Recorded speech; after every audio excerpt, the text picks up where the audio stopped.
Hey everybody! So we are pretty long overdue on a fig and citrus update. I think the last time I showed you guys was much earlier in their development. So now we could take a walk through, just kind of reflect on some things, see what we've learned throughout the season, what varieties we've liked more than others, and just all sorts of things like that. See what you guys think and if your expectations kind of match up with the results here now that we're grown several months later. So we'll take a walk down the fig aisles here. Again, we had all sorts of cool varieties like Atriano and Smith, some experimental California ones, and Tiger Panache, and the list really goes on, but I'll kind of mention more of these standout varieties. We have talked about Atriano in the past, and as you can see, it's a very vigorous fig. It tends to bush out a lot and get very wide as opposed to tall. It makes an excellent fast-growing rootstock, and it makes really good tasting figs when there isn't too much rain. So when it's nice and dry and that flavor concentrates, they taste great. Smith, I gotta say, this fig has a lot of hype. A lot of people talk about it online, and so far I agree it's a fantastic fig. It almost tastes like cherry yogurt to me, if that makes sense to you guys. Everyone tastes something different with figs, and I might not have the exact same taste buds as a lot of you, but to me, cherry yogurt, that was a pretty good fig. So that stood out amongst a lot of them in terms of flavor, just being so unique, but very delicious jammy insides. We have Partridge Eye, which did a whole lot of nothing this year. I don't know if I'll really keep it out, just because every inch of space here is valuable for producing figs for the market and producing cuttings to produce trees. And I just don't know about this one. I might experiment with it a bit, but I don't know if I want it taking space up out here. Tiger Panache did really well growing its first season. I wasn't expecting any figs to ripen because it's such a late ripener, and it set these figs I think in July or August, which was way too late. But we have some other ones that we hacked back and transplanted all around, like we have some Italian 258 and Malta Black that these are, you know, they need next year. But we have De La Senora, which was amazingly productive, if you can tell there. Loaded up with figs, but again, a little bit too late, and it's a later ripener too, so we'll see how they do. I want to get a good taste on this fig though. Being outside and in full sun, I didn't get a good taste of it last year because we didn't have a whole lot of sun, and it ripened in cool weather and too late, and well, hopefully this year we get a shot. I think I see some of them coloring up and drooping slightly, but I can't tell. It's kind of looked the same all season. This is O'Rourke, LSU O'Rourke. I do not like this variety. Now, I don't know. Some of these could just not be the actual variety. You know, that happens. Names get mixed up. But the O'Rourke we have has small figs that are very simple. I guess, you know, they're sweet, they're fine, but they're just, I don't know. This variety dropped a bit when it got a little hot and dry, and the fig taste doesn't wow you, and they're small. So it's kind of low on my list there. But Malta Black was half decent. We got some ripe ones off of some different trees. For some reason, it wasn't as good as Hardy Chicago in its first year, but we'll continue comparing and seeing. I've heard good things about it. I think these are more Smiths right here. I do have to reorder a lot of this stuff because a lot of it's not really separated well. I just kind of plopped things wherever this year and ran out of time to really sort things. So next year will be our chance for that. But more Smith. We have Verdolino trees, which are absolutely tall, and that's because these are grafted onto Atriano rootstock. And you could just see the types of trees that Atriano produces. I mean, that's a first-year tree. Believe it or not, that thing is as thick as my forearm right there. My wrist and my lower forearm area. That's how thick those trunks are in less than a year. I mean, we're probably talking, what, 6-7 months, something like that? Insane growth. And I don't believe that's owed all to Verdolino there. But Verdolino did turn out decent. I liked it better in full sun out here and in ground. You could see some figs kind of doing their thing there. It's a small fig, but it's an early one. It does ripen early. And taste is more consistent with favorable weather conditions, though I will say when it rained, it wasn't too bad. It doesn't split or anything. It just gets a little more watery in taste, but it tastes a lot better in ground in full sun than in the pot with less sun. So I'm sure that kind of makes sense. More Verdolino as we go. We had quite a few of those. And we also have a bunch of Strawberry Verte. And some of these are still bagged from before I threw this net up, but I have a giant, like 100-foot bird net on this thing because it got a little tiresome bagging these up, especially once we started getting a lot of these figs ripening. But Strawberry Verte in there, we're getting a lot ripening now, as you can see. And so far, initial impressions are pretty good. It does taste kind of like strawberry, so. Right after it, we have the tree I wish I planted half of all this space with. Langue de Houx, the long French fig. I believe it's also called Nordland by some. It has these interesting snowflakey leaves. The figs on this tree are phenomenal. We had fresh figs in France. I don't know the type. They were big and purple, but they tasted, and texturally they were similar to this. It's a big, meaty, berry-flavored fig. It's absolutely wonderful. It did good in the rain. The skin kind of got a little slippery, but it didn't split too bad. The fig quality was really good, even when it's partially ripe. You know, we picked some that weren't even fully ripe, and they were still amazing. So I gotta say, this season, just getting it out of the way, Langue de Houx was my wife and I's favorite fig. We loved the figs on this. We wish we had more, both trees and ripe figs, because they set fruit a little late, but it's an early ripener, so that worked out great.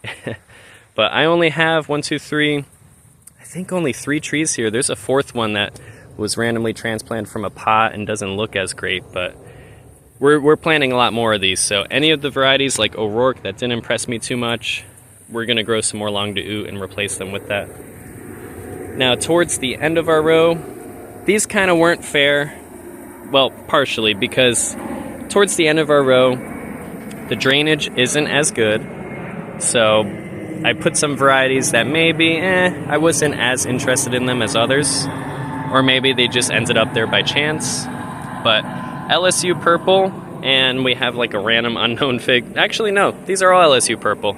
Behind there's an unknown fig, but LSU Purple here, I mean, I'm trying to give it the benefit of the doubt. Being back here, the drainage was poor.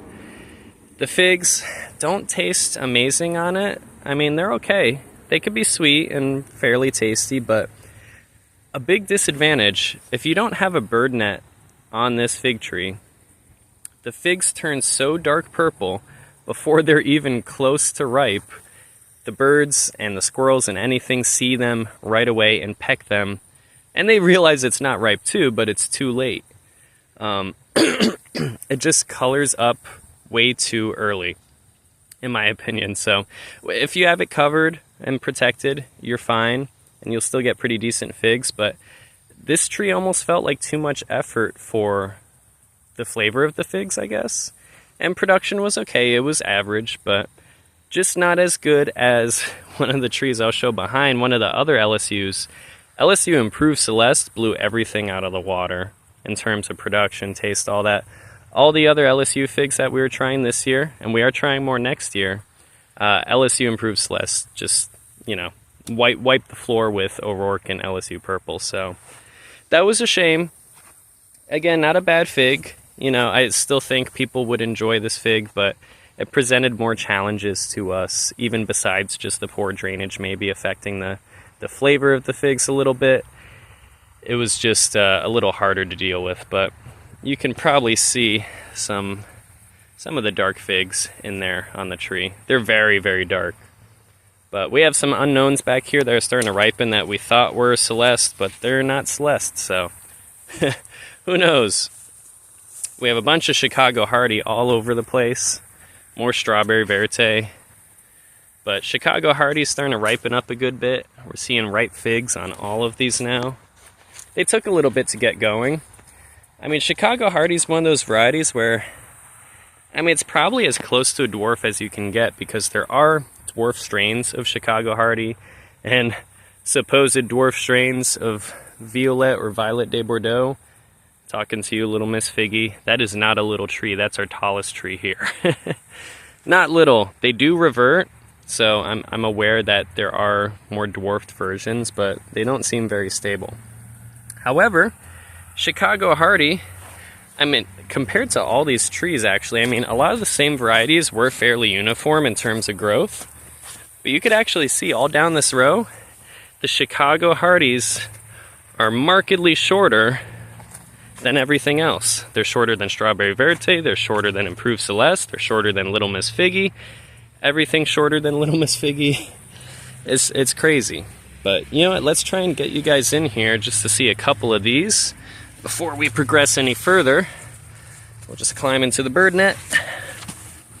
Okay, so now we're going for an adventure. But let's see, Improved Celeste is here. There's a beauty right there. Let's see if we can get a nice shot of that one. Look at that fig. Well, if I tilt it, it's out of the sunlight, but looks very pretty in the sun there. I gotta give it to LSU Improved Celeste. Although I know it's not an official LSU release, this fig was very productive. It produced figs that were, as you can tell, very attractive in shape, and they were actually a fair size too, especially as they went along and matured a little bit more. I mean, these produced some really good sized figs, great for the market, you know, good filler in between all the berry figs. And the plants themselves, especially as they developed, I mean, they had some really nice branching going on. I really loved the form of the trees. The leaves were nice, the bark was nice. I just really like these trees. I will say the fig flavor isn't my favorite, just because, I mean, we have so many, you're bound to have better ones. But if this was my only fig, I would not complain. So we also have this one, I believe, and is there any ripe ones on here? Not any at the moment. You can see some of the unripe ones, but I want to say this is White Genoa. This was a kind of unknown one that we had to figure out what it was. We had some that we thought were Petite Negra that ended up also just being Strawberry Verte. But this one, I don't know if any of you are familiar with the leaves on White Genoa, but it produces a very firm yellowy green fig that has a very soft, sweet, kind of strawberry flavored interior. But the skin itself is tough and earthy. It's kind of hard to describe, but it would make a great packing fig. I mean, these would do great over long distances or being tossed all around. You could harvest these and throw them across the field here and they'd be okay to bring to the market still. So I have no idea truly what this fig is, but this was one of the ones that kind of impressed me, but I was a little confused about that earthiness. Strange flavor profile. I just noticed this. Where'd he go? Over here, we've got a little Verdolino starting to sag there. Yeah, you know what? It might kind of be ripe too. Let's see.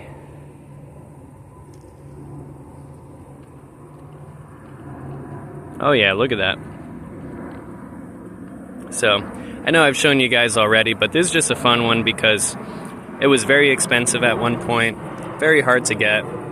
We propagated a bunch to kind of offset our costs of acquiring this variety, and now we have a ton of them. But, you know, like I said, really good tree, really early, somewhat inconsistent fruit quality, but generally speaking, they're pretty good when they're ripened enough and you get some nice dry, sunny weather. But just wanted to show you guys the interior of that one. I couldn't help but notice in the corner. I wasn't going to let that one go. So let's continue on. Like I said, Little Miss Figgy, as you can see pushing the net up, it's not little. Not little at all. Look at this, more Improved Celeste. I mean, just we got all these figs ripening on these trees. I just love the form of them. They're not too tall, most of them. So a couple of them are taller, but they're all very wide and they just let a lot of sun in, ripen a lot of good fruit. Just an awesome tree. But yeah, Little Miss Figgy does truly make Violet or Violet de Bordeaux, however you pronounce it. It does make pretty much the same fruit. There's no reason to have a million different strains, and even out here we have some redundant figs that we will thin out as seasons go along. But with all the Little Miss figgies out here, we will have more than an adequate supply of Bordeaux type figs. So we won't get too adventurous in acquiring new ones, but I will say the taste on these is, let's see. I mean, we have found that we really like French figs. Langue de Houte was really good. Violet de Bordeaux is really good. The figs we had in France, whatever they were, they looked like giant Ronde de Bordeaux. Those were really good too. I've found I've preferred them over a lot of the other figs, generally speaking. They're just more complex and meatier generally. But these figs have proven really good, and they're almost right up there with Langue de Houte. Not quite all the way. They are smaller, but similar taste. Perhaps a little bit different berry notes, and of course they are purple. But still a very good fig and one of the best. I would put it ahead of Chicago Hardy. As reliable as Chicago Hardy is for how good it tastes, there are still better tasting figs. We have to admit to that. We got a million Strawberry Verte, and I don't know, I guess we'll keep most of them, but I definitely planted more than I had originally wanted to, but we didn't realize that some of them were that. We have more Atriano in there. Atriano's a good one, of course, for it's going to be part of our lineup of large early ripening green figs right next to Langue de Houte. And then we have a couple of these plants that were unknowns. They were supposed to be like a San Pierto, something like that, but honestly they look kind of Celeste-y, kind of not. I mean, they have pretty small figs on them. I don't know if they're going to ripen either. Yeah, they got some. That one's just going to abort and fall off, but yeah, I don't know what these trees are, but we will be replacing them. This was a stunted Chicago Hardy that we planted a little too late. But you can see lots more fruit on the Chicago Hardys. I mean, that's all this last row is. It's just Chicago Hardy and Little Miss Figgy. We just want a lot of these purple berry figs out here. We do have, let's see, this one I believe might also actually be a Celeste or a Southern Brown Turkey, something along those lines. Here's a good example of LSU O'Rourke. So you can see that fig and how it compares to Improved Celeste. It's smaller, and none of these are quite ripe enough to show you the inside, but it's not much to look at either. The one thing I can give to it is it's a vigorous tree. I mean, it would make a good rootstock if there was a such thing as a rootstock fig, which I do believe some varieties are a little better for that. Chicago Hardy could be a little more dwarfing, Atriano could be a little more vigorous, but generally speaking, figs do well enough where why bother, right?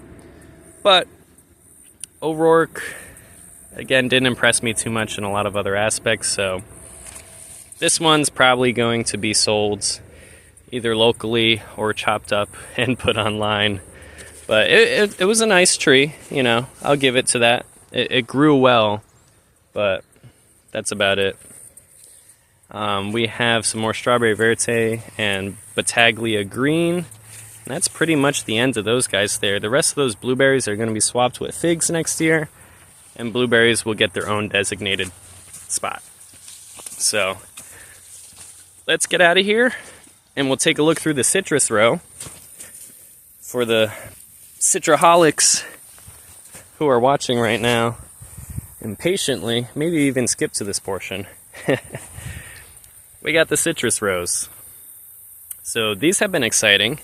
Obviously, compared to our actual fig jungle, which, by the way, again, for everyone who is asking about these fabric pots, you'll see we will be swapping these in all different spots, and we're just going to take a long spade and chop any roots that are outside the fabric pots, and they'll just come up as nice little root balls. We did it to some of them at a very unideal time in the middle of summer, and it worked just fine.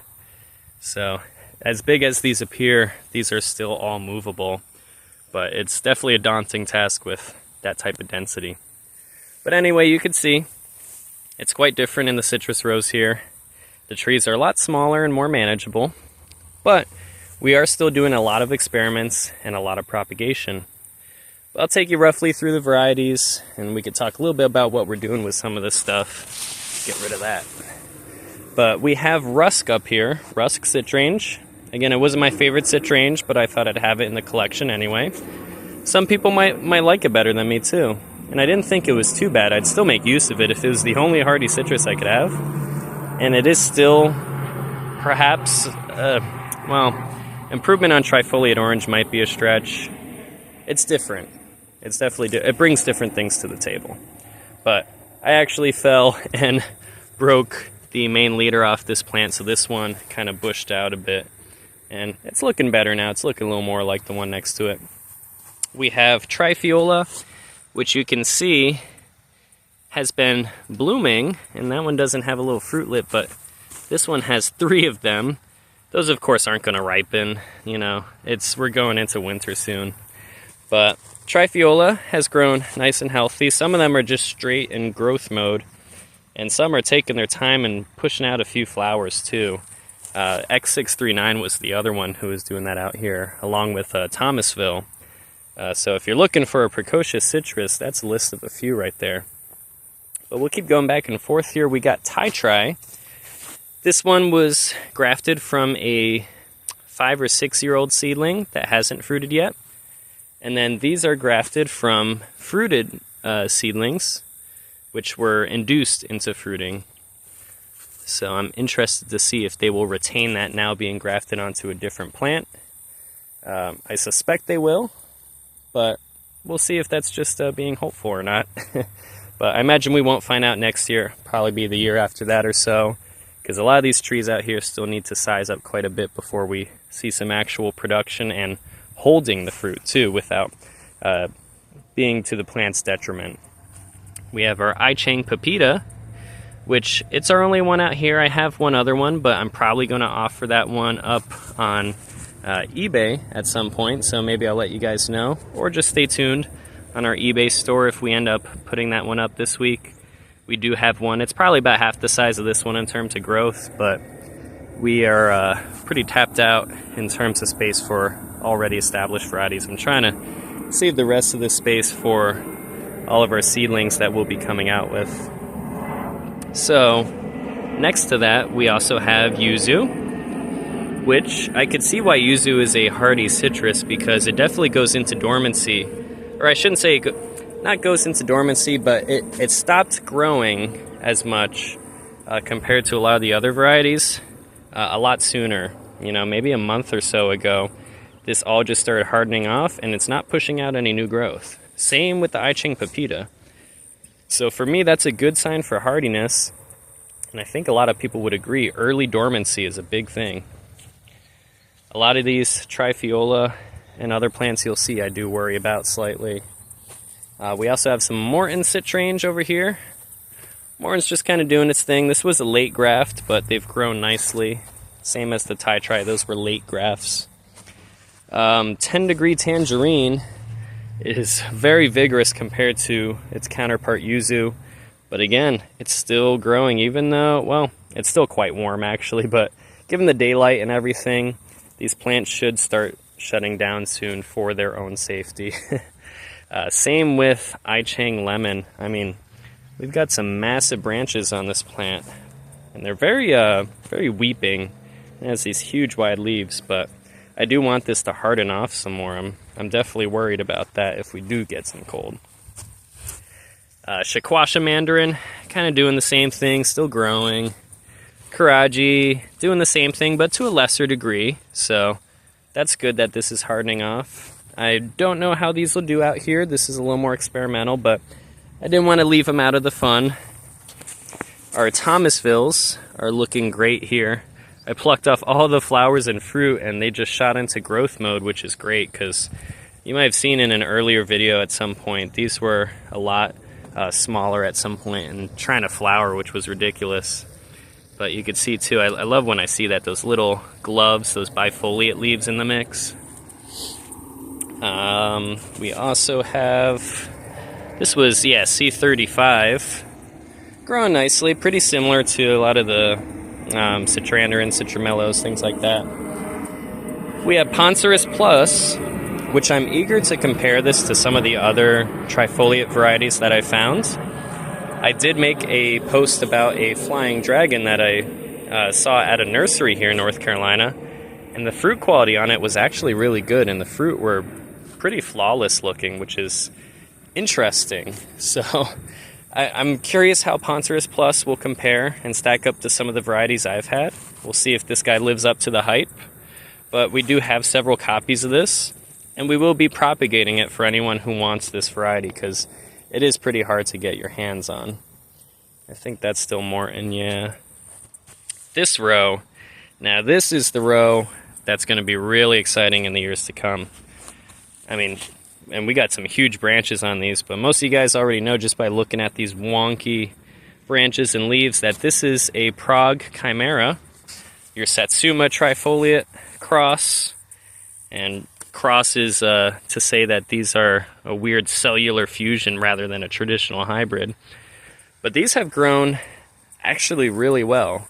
They do grow strangely, and some of them are still growing a little late. I'd like to see more of these shutting down, but some of them just got going really good. And they have some gnarly thorns on them. And it's interesting too, the actual bark, the skin here, is a lot more pebbly than other citrus varieties, and I wonder if that's because of the weird cellular stuff going on there. But we have some plants that are probably up to 3 feet tall already, which is great. And we have some branches kind of intersecting that I'll probably be chopping and using for propagating. So we will be propagating these into trees. I won't be selling cuttings, just because early on I'm going to try and pump out as many trees as I can first. And that'll be more helpful for those of you looking to acquire this variety. So look forward to these in the spring. I will try and make as many of them as I can without compromising our plants out here, of course. But you can see some of them have really bushed up pretty decent. I mean, they got some nice, well, relatively nice tree shapes going. Some are smaller, and they were on smaller rootstock and still pushing out, which, you know what, that's hardening off at least. It kind of stopped itself, which is good. But yeah, I believe we still have like 16 trees out here, somewhere in that ballpark. And as we get towards the end, it's kind of the smaller and slower growing specimens we had. But they're all doing pretty good out here. So lots of Prague. Really looking forward to trying this one. And I've had one in a pot that's attempted flowering and fruiting. And in fact, a lot of these grafts had flowers on them, and I had to pluck them off because the plants were just too small. But in one case, we had a Karaji mandarin where I left the flower and it actually produced a fruit, so we get to try that Karaji this year. Here we have the Conestoga citranges, those extremely hardy yet somehow miraculously unifoliate and, well, mixed foliage type citranges. These look drastically different from their C35 parent, so really curious to see how these do. But we got two of them, one on trifoliate, one on Kuharski citrange, similar to Carrizo and Troyer. I think I walked past a few here. Let's skate back here. All those Prague, and we missed these guys. We have our X639s. I believe that's one too. So these all grew very tall, very upright. Good growth overall. Definitely a healthy tree. Those were all from the CCPP. We have the US 812. This one's a little skinnier, which is actually similar to US 942, and they both have similar parentage. This one is a trifoliate orange and a Sunki mandarin, and the other one is specifically the flying dragon and the Sunki mandarin. So a little bit different genetics, but very similar parents, and they're both quite slender too. So that makes sense with where they're coming from. We also have Dragon Lime, a single specimen, because I've still yet to have one that tastes as good as everyone says. They're not bad, but I definitely think it's a really cool looking plant. It's actually cooler than Flying Dragon in my opinion. It's like even more contorted and sharper, and the fruit are bigger. It's like, what's there not to like about it besides the taste?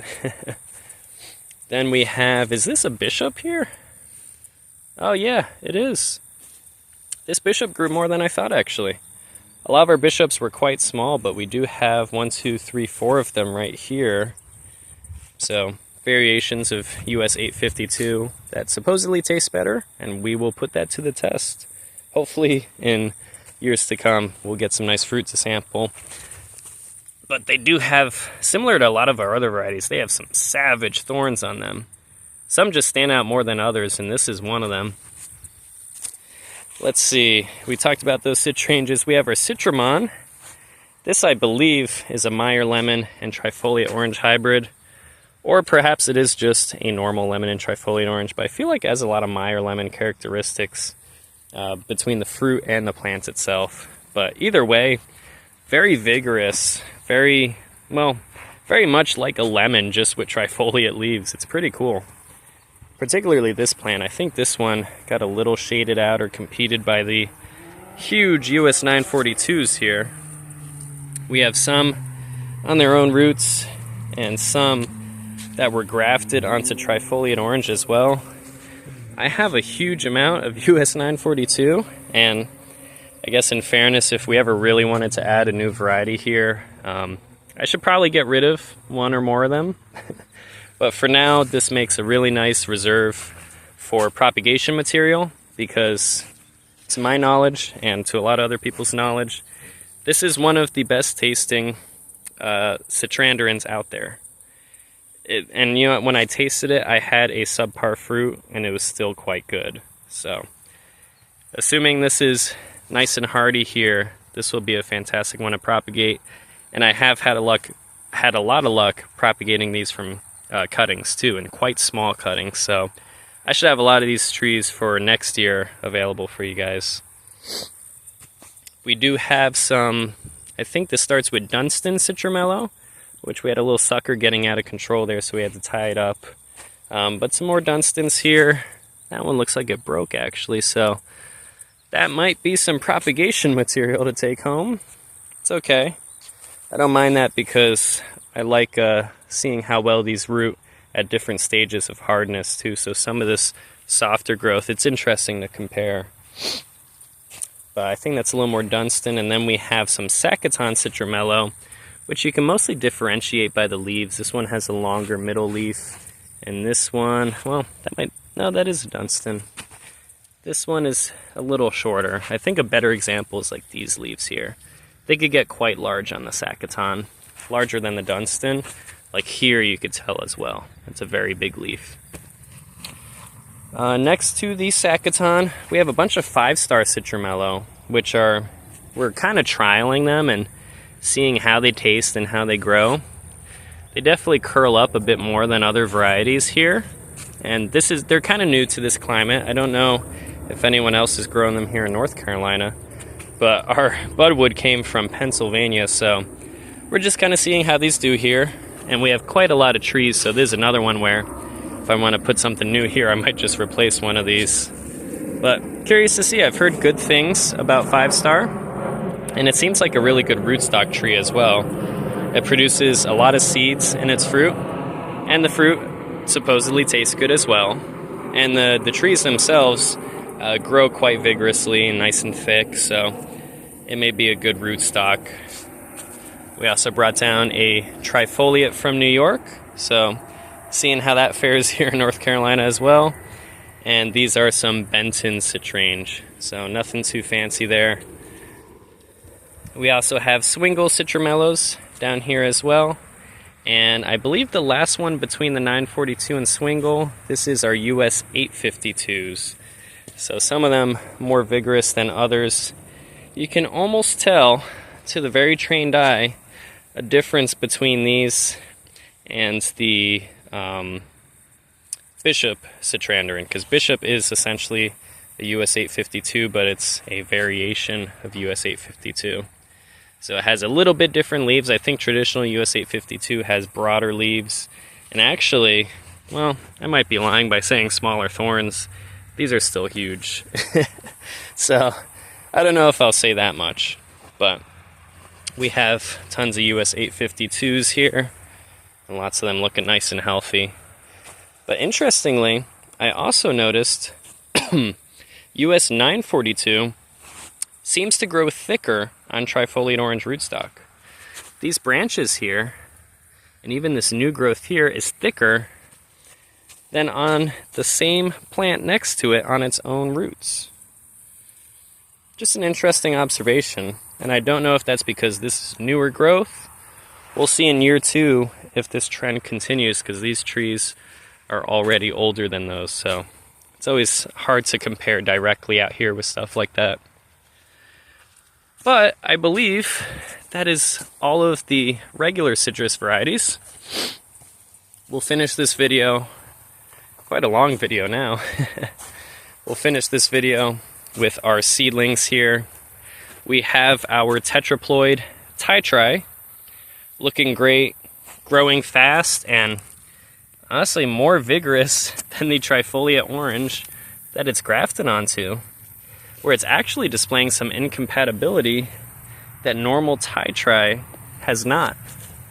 So again, I don't know 100% if this is actually a hybrid with Ti-Tri, but I do know whether it's a hybrid or not, it does in fact have extra chromosomes. It has all the signs of it, and sometimes you could tell, well, a lot of times you could tell by looking at the roots. The roots of the seedlings are much thicker, on top of also having thicker foliage, thicker stems, and broader, darker green, and thicker leaves. So everything's thicker on them. But that may be why we're noticing a slight incompatibility or overgrowth of this scion here. But that's okay. We'll see how long we can get away with this. And I actually did trim one of these because it had 2 main leaders. And I'm going to see how the cuttings propagate, because potentially this could even prove to be a really hardy rootstock that is good for faster growing varieties. Maybe it would be a good lemon rootstock because it has that sour orange parentage. Just something to think about, something to play around with. Next to it we have Ti-Tri. This is our Ti-Tri seedling from the same batch, mind you. Those have the same parents. So these came from the same fruit, but this one has a lot of unifoliate leaves, a little more Taiwanica-like than trifoliate-like, but you get the odd bifoliate leaf there. But very slender, it's not overgrowing at all. Much different tree. Then we have Lamandarin too, which I might be wrong on this one, because it's been a while since I read about Lamandarins, but I think it's a Changsha Taiwanica hybrid. I could be making that up, but this also has Taiwanica in it, and you can also tell by the slenderness. Taiwanica has those long, slender leaves and slender stems, so you could tell that in these two, whereas these two, I can't believe how different they look. Dimicelli here. This is a very interesting hybrid as well. It supposedly has trifoliate in it, yet we see none. I don't know if this is my own unique strain or not, because I had some seedlings that all look different. I just chose the most vigorous one and grafted it out. So these are seedling trees, but they have grown fantastically in this year. So for a first year tree, they actually look amazing, and I love the foliage on them. So if these are hardy here too, this might be one of my favorites in terms of its appearance. I really like Lamandarin too, and this one actually, as opposed to the Dimicelli where this was a really strong growing seedling, this one was pathetic. It was barely hanging on its own roots, and now it's flourishing on trifoliate orange, so I'm really happy about that. These are some Sacaton Citramello, and oh no, I'm wrong. That's our unifoliate swingle. It just looked that similar to this one here, which is a Sacaton and 10 degree hybrid. This is, believe it or not, a swingle Citramello seedling, and it looks nothing like a normal swingle. It has very slender and a lot of unifoliate leaves, so I'm really curious to see how this one is, and if it's hardy, this may have a better fruit quality than traditional swingle. Maybe. If the leaves and everything add up. The leaves do taste better, and they look more citrusy, so that's a good sign. This is another Sacaton and 10 degree hybrid. This one has always been a very vigorous one. It's almost my height already, mostly unifoliate leaves, and it really embraces that 10-degree parentage. So I've been very happy with the growth on this one. Really curious to see what that fruit is like. And same with this one. This seed, while this seed came from a 10-degree tangerine, this one came from the Sacaton. So these have different parents while looking similar. Well, they have the same parents, they just came from different trees.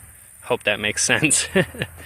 But yeah, this one looks pretty cool too. This was also a very vigorous seedling, and it looked very different than all the other Sacaton. We have 3 other Sacatons that were completely separate, and all of these are self-pollinated. However, they look very different from normal Sacaton. If you remember that over there with those big broad leaves, look at that. That is entirely different. It's a lot more dwarf too, but very trifoliate, very small leaves. This one looks more Taiwanica or Yuzu-like. I actually really like this one. Like its appearance, it looks really cool. But that's also a Sacaton Citramelo. So I'm really curious again, if any or all of these are hardy, some of these may have really good fruit quality, in which case these could be great potential citrus to grow here in the Carolinas. And this last one here is the most dwarf of all of them. You can see much shorter, very short internode spacing, and it has very profound like lenticels, very profound little dots all over it, a more kind of yellowy colored bark, very small leaves, and this is still a Sacaton seedling. You can see you get the very odd bifoliate leaf, but it's mostly unifoliate as well. So we don't know if this one's hardy either, but if it is, I don't know what's going on with this one's chromosomes or its genetics, but it's a weird one. But it's very cool, very dwarf. Would make a very interesting ornamental as well, but I have a feeling that it'll be longer before we see fruit from that one than some of the others here. So with that being said, that is not only all of the citrus and their progress so far this season, but the figs as well, for those of you interested in either or both.